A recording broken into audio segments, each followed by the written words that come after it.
depend on pairing, because if the quest rogue gets paired into priest, then it's safe, but like the aggro decks kind of get the safe passage through, I guess. Yeah, this matchup I find is surprisingly close. I think I'd peg this actually close to 50-50, because the pirate rogue, the raiding party rogue, can get off to very aggressive starts, obviously with an early Edwin, an early Hench Clan Thug, early Shadowblade smacking face. But it's very susceptible to a lot of what the quest rogue is doing. Like, for example, Glacial Shard. They don't go particularly wide on the board, so if you're bouncing back Glacial Shards turn after turn, you can just completely stop the pirate rogue from doing any damage at all. Yeah, like quest rogue is surprisingly still playable against the aggressive decks. Like with every nerf, like, I thought like, yeah, this is enough, and like the quest rogue will be never played again. But every time it comes back, So it's actually just quite disgusting. However, Saiyans also got himself a pretty nice starting hand. Again, the vast majority of matchups, Myra's Unstable Element and Raiding Party end up right towards the top of Mulligan win rate cards. Yeah, and Ooze on 2 as well is not bad to pair it all together to get that aggression rolling.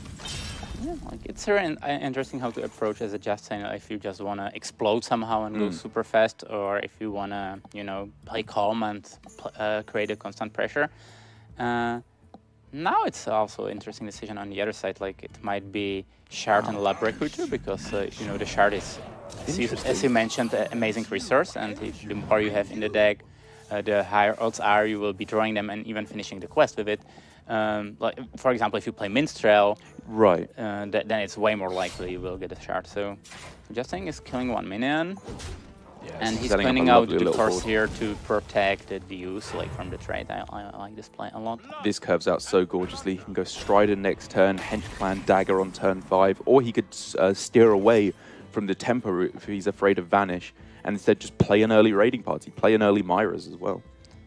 Yeah, now Malygos would love to just dagger up and kill the 3/3 to dodge the trade from weapon and get swinged by the minions, but it's so inefficient because you either waste 2 mana. You can play Vaxelmental on the board to save 6 damage, but it's also not that super appealing. So I wouldn't be surprised to see Mimic Pot. Me neither. And crossing the fingers, he will top deck, let's say, another Glacial Shard. It's not bad odds.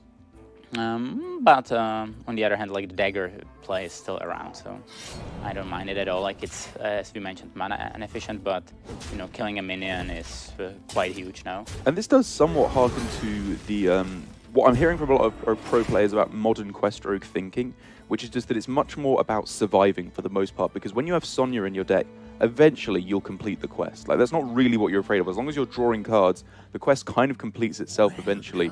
It's just making sure you stabilize and don't take too much damage early game, which is really what you need to be afraid of. And, you know, that is what Malygos is going for here. But it does mean, like you said, that Mimic Pod, he's got to spend the mana on it at some point, and it's going to slow him down a lot. Yeah, like as I mentioned, like you are playing unfavorable matchups, so I think you have to take some risk if you want to win it. So I guess now the Mimic Pot can come down, and Malygos will just see what it brings. Zola. Powerful but slow. Like, if he get a Glacial Shard, it's gonna be like exactly what he needs. So now he can kill one Ooze with Scale Height and the dagger. That's one option. The other option is to simply put Novice Engineer. I guess I like killing the minion here, but I guess the game will be decided whether there will be a Glacial Shard or no. Yeah. And yeah, there are 3 extra in the deck, so four shards total. So not that bad odds for Malygos, but obviously he still doesn't have it. So yeah. And this is the interesting thing about playing against quest rogue is the plan that I set out saying could go for like 3 turns ago. It generally always turns out to be true, because the quest rogue doesn't really put forward much of their own board, so you don't have much to respond to. You just put the most amount of stats on board that you can every turn. Now, super important draw. It's Mimic Pot. It could be prepped. Wow, prep pod here. Because you really need a shard or... Oh, wow! So this is basically quest done. Because, you know, he played 1 already, so with double Zola, it's exactly what you needed. So the quest is finished, but on the other hand, Malygos is dropping low a lot. Like now the Strider will hit the board. And also have in mind that there are 4 spiders shuffled already, and there's Element in hand. So despite it, this was super powerful top deck, the game is nowhere close to be over because now he's taking 7 face damage, which puts him at 10, and he might be simply burst down. Like, yeah, he has Valeera, but it's still quite a long journey to go, so... I mean, you saw the slight eyebrow raise there from Saiyan. He knows that that was exactly what Malygos needed to wrestle this game back. However, you know, on the other side for Saiyan, his hand now, it's still pretty cheap. He can just go Shadow Blade, Deadly Poison, Deckhand next turn.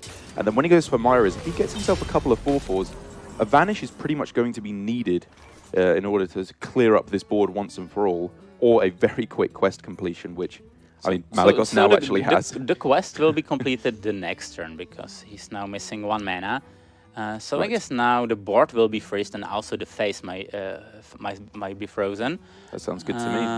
And the turn after, there will be bunch of 4/4s. So I mean, this is a very easy turn, right? You just freeze literally everything, spend all your mana, and then next turn you play the quest. Yeah, I think I like that a lot. Like, the question is, do you trade into 3/3? Because you probably don't even need to, because your minions will be bigger than that. Yes, I agree. After, so just freeze it. Just freeze it and leave everything on a board. Unfortunately, you don't have a lethal turn after, and oh, okay, yeah. So you're afraid of. And you can be just burst down. Like that's what Just Saying plan is. So maybe, just maybe, it could be worth considering to keep 1 more Glacial Shard to be able to freeze the face turn after. So I like that point a lot.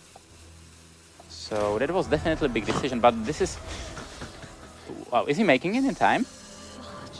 Because sometimes the animation of quest is incredibly slow, but Malygos made it. Yeah. So the board is gone for Just Saying, but there is still, you know, the Smork plan, and the Eviscerate helps a lot in this area, so... How much damage is this now? That's 3, 5, 7, 11 damage, I think, on this turn? With Deadly Poison, Deckhand, Eviscerate, Shadow Blade. Yeah, but the oh, the face is frozen. Yeah, of course. Sorry. So that's 6 damage on this turn. That's not gonna work. Yeah. But still, it's only 1 off, right, for the next turn, if I'm correct, because he will have 5 weapon plus Deckhand plus Eviscerate. So I guess just drop everything now and hope he will get like a Deckhand or SI with Element next turn. So yeah, I think this is a beautiful play. I mean, it doesn't get the 5 damage to face, but you just pray that your opponent doesn't have a bouncer, because you know they have a quest and a mystery card in hand, and obviously whatever they get off the top. But maybe they can't freeze you here, and that is not a freeze ability. Does this give lethal to Malygos? I don't think so quite yet. Yeah. 6. Oh no, wait. That's 6 times 4, 24 plus the... He doesn't have a space on the board. He doesn't have space on the board. He's, that's the one thing stopping him. Yeah, it would have been lethal, well, like pre-nerf, but not anymore. So. I mean, pre-witch nerf. Yeah, where the 5/5s would be around. So like, there's still no lethal from Just Saying yet, because Malygos is at 7 and he can buff the weapon to 6 attack. He has to find it with a... yeah, but with the Myra, I guess... It's 8 cards. How could he miss? It's a lot of cards, yeah. So obviously... he's got to clear. Malygos has to clear. That's something he will manage quite easily. Yeah. And like the turn after, he has Valeera. So if he survives now, the game is done. But like I guess Just Saying is now a massive favorite to win, right? Because he will draw so many cards. But sometimes your deck just goes crazy, and you miss. Simply get all the good value cards. But so you can see Just Saying is praying to get this damage, but the spider doesn't matter. But the spider doesn't matter. Oh, the preparation gives him even more cards and more crystals to work with. So this doesn't matter. All right, this doesn't matter either. But the deck is what matters. He manages to get there. Such an important victory for Saiyan. And so many cards which gives him the lethal. Leroy Evis, like everything basically. So yeah, I guess Just Saying was just too big of a favorite in terms of missing the lethal. So yeah.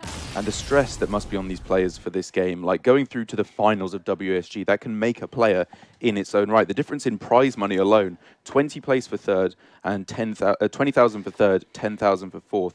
but 100,000 for first place and 40,000 for second. The leaps in prize money start really piling up here. Yeah, like the moment this game was really interesting.